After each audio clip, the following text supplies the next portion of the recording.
আলোচিত হয়েছে 24-এ Facebook propaganda এসব তৈরি করে তারা একটা আলোচনা এসেছে। তো এখন যতই আপনি জামাত নিয়ে আলোচনা করবেন দেখবেন তাদের কারো না কারো বিরুদ্ধে এরকম অসংখ্য অন্যায়, অসংখ্য এরকম ব্যভিচারের চিহ্ন পাওয়া যাবে। এই ইসলামটাকে পুঁজি করে তারা বাংলাদেশের মানুষকে প্রতারিত করছে, মানুষের সাথে বেইমানি করতেছে এবং এই ধর্মকে বিকৃত করে ওরা কিন্তু, আপনি জানেন মওদুদির যে ধর্ম, আপনার বই পড়েছেন কিনা, সেই তাফহিমুল কোরআন নামের যে বইটা সে লিখেছে, ওই লেখার মধ্যে কি কি উচ্চারণ করেছে আমি নিতে গেলেও আমাকে 10 বার আস্তাগফিরুল্লাহ পড়তে হয়, নাউজুবিল্লাহ বলতে হয়। সুতরাং এদের দর্শনটা কিন্তু প্রকৃত ইসলাম দর্শন না, এদের দর্শনটা হচ্ছে মওদুদিবাদ।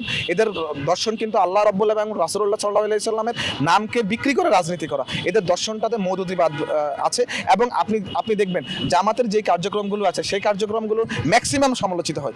আপনি দেখেন না, তারা শুধু তাদের এক্সট্রিমিস্ট চরম পর্যায়ের, আপনি যদি মনে করেন যে 10 জন মানুষ এক জায়গায় দাঁড়িয়ে আছে 10টা বিষয়ে ঐক্যমত হবে, তার মধ্যে 2 জন জামাত আছে, ওরা 2 জন এটাকে বাস্তবায়ন করবে, ওদের সিদ্ধান্ত ওরা ঐক্যমত আসবে এবং ওই 8 জনের গুরুত্ব দেয় না। তারা এরকম চরমপন্থী আচরণ করে থাকে। ঠিক 6-7 মাস আগে RTVতে আমি ওটার সাথে বলেছিলাম যে জামাত ইসলামী শব্দটা থেকে ইসলাম বাদ দিয়ে জামাতে মুনাফিকি দল দেওয়া উচিত, এটা আমি আরো 6 মাস আগে বলেছিলাম। সুতরাং দেখেন এরকম আরো অসংখ্য নিদর্শন আছে। আসলে ইসলাম আমাদের একটা আবেগের জায়গা, ইসলাম আমাদের একটা চেতনার জায়গা।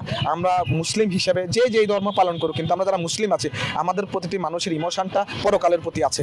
এই পরকালকে নিয়ে যারা খেলা করে তাদের রাজনীতি বাংলাদেশে দেওয়া উচিত না।